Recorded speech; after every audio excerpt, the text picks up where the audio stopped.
मिलेगी। तो स्वस्फूर्त जागरण के लिए पहला सूत्र है।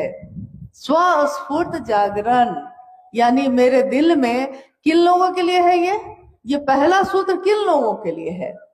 शिष्यानुभूति ये कहती है, साहब की लिखी हुई 1990 की पुस्तक कहती है कि शिव के शिष्य बनने के लिए जो जिज्ञासु हैं, जो चाहते हैं कि मैं शिव का शिष्य बनूं, या जो शिव के शिष्य हैं, उन लोगों के लिए स्वस्फूर्त जागरण के लिए मेरे दिल में, मेरे मन में शिव का जो बिया है, लेकिन वो भाव प्रकट नहीं है, ये भाव प्रकट हो जाए, इसके लिए पहला सूत्र है।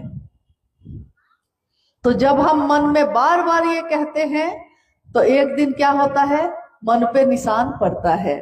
जैसा अभी अनु भैया आपको कह रहे थे कि कुएं के मुंडेर पे एक नाजुक सी रस्सी, पतली सी रस्सी, रसरी आवत जात है, सिल पे परत निशान।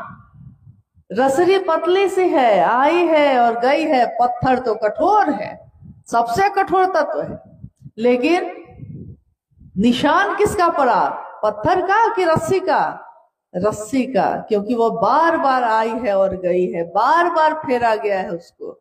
तो जिस तरह उस मन पे हम बार बार ये कहते हैं, हे शिव आप मेरे गुरु हैं, मैं आपका शिष्य हूं, मुझ शिष्य पे दया कीजिए, मन से, मन की गति बहुत तेज है, बहुत तेज। सबसे तेज गति दुनिया में किसकी है? मन की। अभी हम बैठे हैं यहाँ और अभी अगर हम जाना चाहे अमेरिका, जा पाइएगा कि नहीं? मन से तो चले जाइएगा। मन को पासपोर्ट की जरूरत है? मन को गाड़ी और हवाई जहाज की जरूरत है? मन तो उन्मुक्त है, क्योंकि मन क्या है? सूक्ष्म है। सूक्ष्म चीजें किसी बंधन से नहीं बंधती हैं, शरीर बंधन में है, मन नहीं है।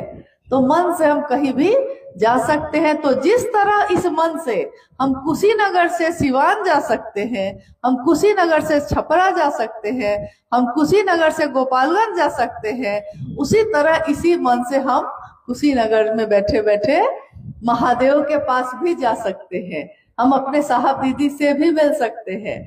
बस मन ही साधन है, मन ही साधन है। तो इसका परिणाम, पहले सूत्र का परिणाम क्या है? उसका परिणाम, उसका रिजल्ट ये है कि मेरे मन में क्या होता है? शिव का भाव, शिव के शिष्य का भाव क्या हुआ? अब प्रकट हो गया। प्रकट हो गया, इससे पहले तो नहीं था प्रकट। जब प्रकट हो गया तब हम कर रहे हैं शिव की बात, यानी शिव की चर्चा। दूसरा सूत्र, गुरु आदेशित कर्म। 1986 में बेगूसराय की धरती पे साहब के मन ने सुना था उस आवाज को। उन्होंने कहा कि कान सुनते हैं, लेकिन मैंने तो, मेरे मन ने सुना है। क्या? कि जो तुम करते हो तुम दूसरों को करने के लिए नहीं कहते। और एक लंबी बातचीत चलती है, उसका परिणाम है दूसरा सूत्र, गुरु का आदेश। गुरु आदेशित कर्म। गुरु का आदेश ही शिष्यों के जीवन की आधार भूमि है, शिष्य का जीवन ही है उस पे। गुरु ने जो आदेश दिया है वही शिष्य का धर्म भी है, वही शिष्य का कर्म भी है। गुरु आदेशित कितने उदाहरण हैं, कितनी कहानियां, कितने